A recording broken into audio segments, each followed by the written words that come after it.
actually, it's kind of on a different level. This is when the IoT can literally save your life. It's mission critical. It's about the uptime of these incredible machines. So tell us a bit about the Philips e-alert and how did it come about?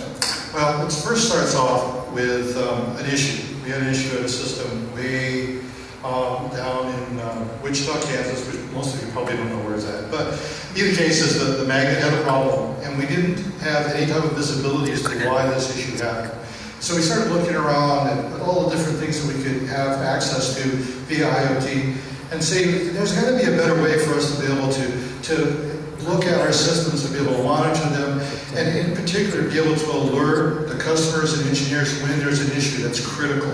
Okay, so we started looking at the different types of microcomputers that we have out there, and there's some amazing technology out there. So if you're looking at a specific problem in any one of your industries, this is a really exciting time to be able to come out with solutions. And that's exactly what we did. Is we came up with this device that's called the e-alert.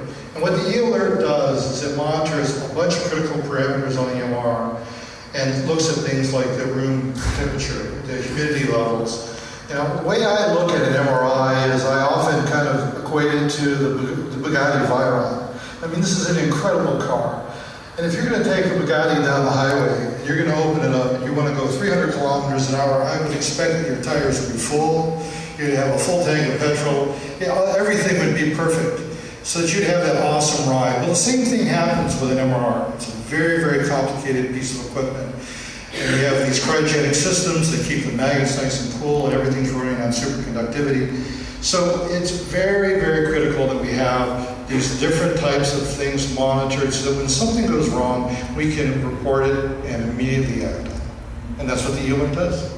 Fantastic. So was there any technology that was quite like the e-alert in the market already? Because you're talking about sensors and monitoring and data. How is this different? Well, the reality is there are some types of devices out there that kind of monitor like IT type departments. But really there was nothing that was there that was real specific to the healthcare industry. And so what we did within our group is we developed a product that would be very customizable.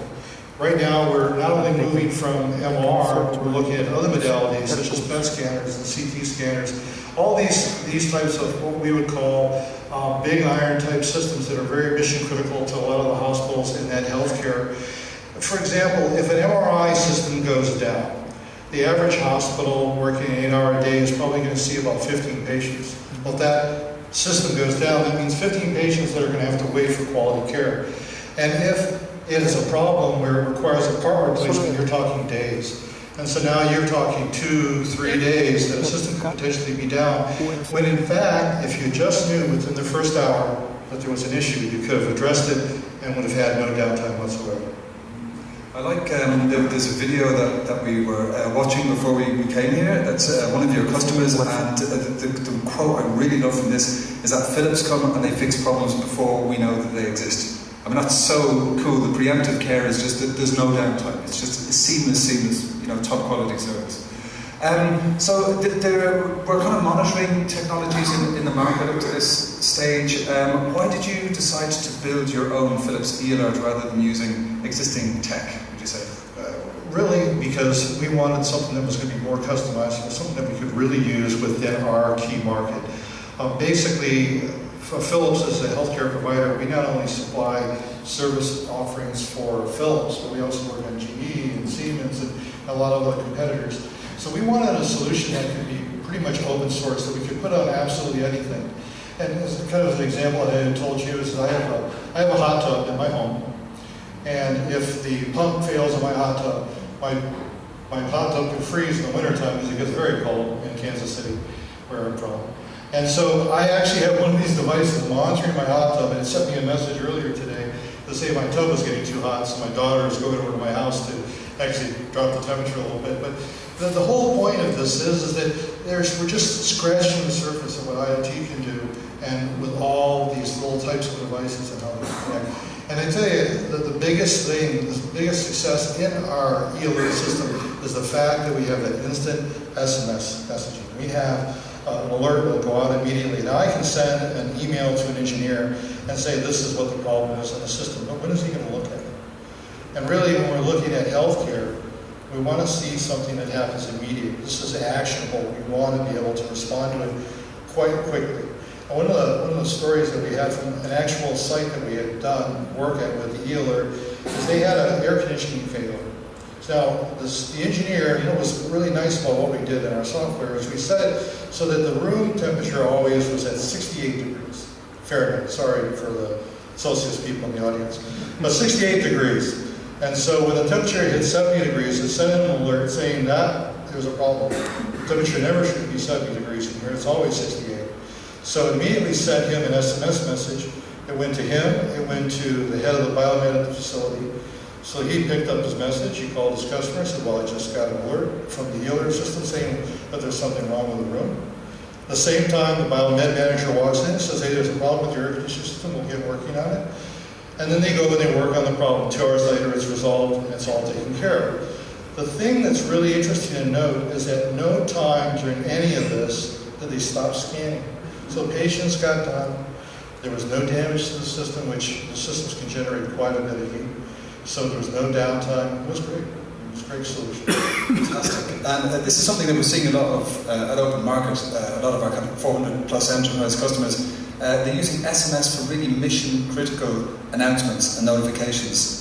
So there's some statistics from mobile marketing that an SMS message is typically opened within 3 minutes of being received, up to 98%, and they have, give or take a few, about 100% open rate. So if you compare this to an email where you have a 20% open rate, it's like if you needed to send a really critical message to everyone in the room here, you've got a choice. You can send them to a chunk of people over there, and they might look at it in maybe 1, 2, 3 days. They might never look at it. Or you can use another channel, and everyone, except for 1 or 2, are going to look at it within 3 minutes. So it is one of the best use cases, and I kind of love the fact that you're actually removing this issue of downtime altogether. So it keeps scanning and it's maintained, so it never becomes a problem. So as your customers say, it's you fix the problems before they even know they exist. Excellent. Yep.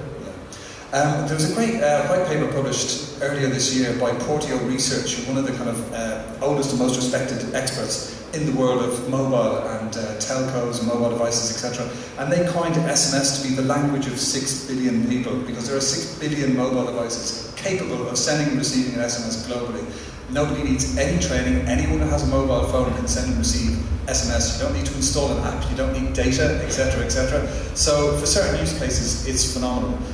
So I think this is one of my favourite, because it is literally when an SMS can save your life, with the right technology behind it, of course. Right.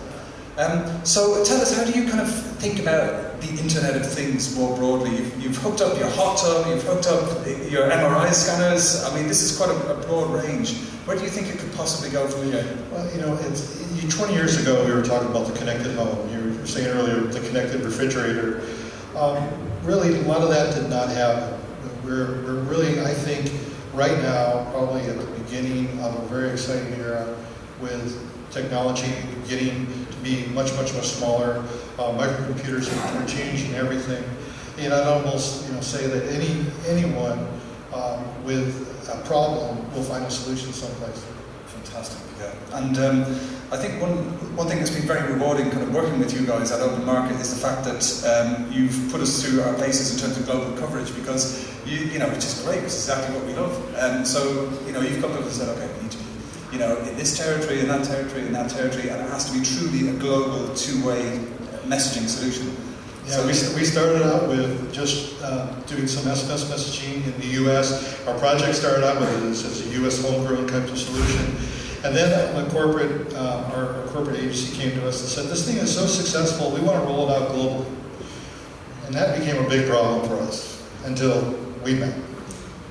So yeah, OpenMarket really kind of saved Philips, and it's really helped us be able to make this solution a worldwide solution. So thank you. That's great to hear. Wonderful.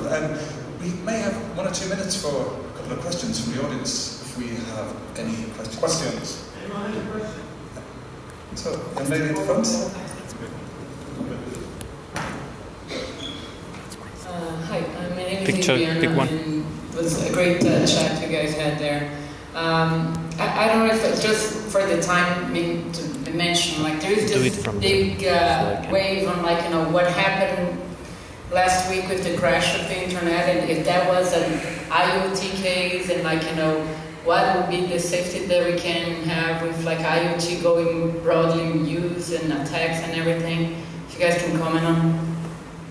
I mean, that was a fascinating incident. You know, I'm connected to some interesting folks in the hacking kind of ecosystem who comment on this kind of thing.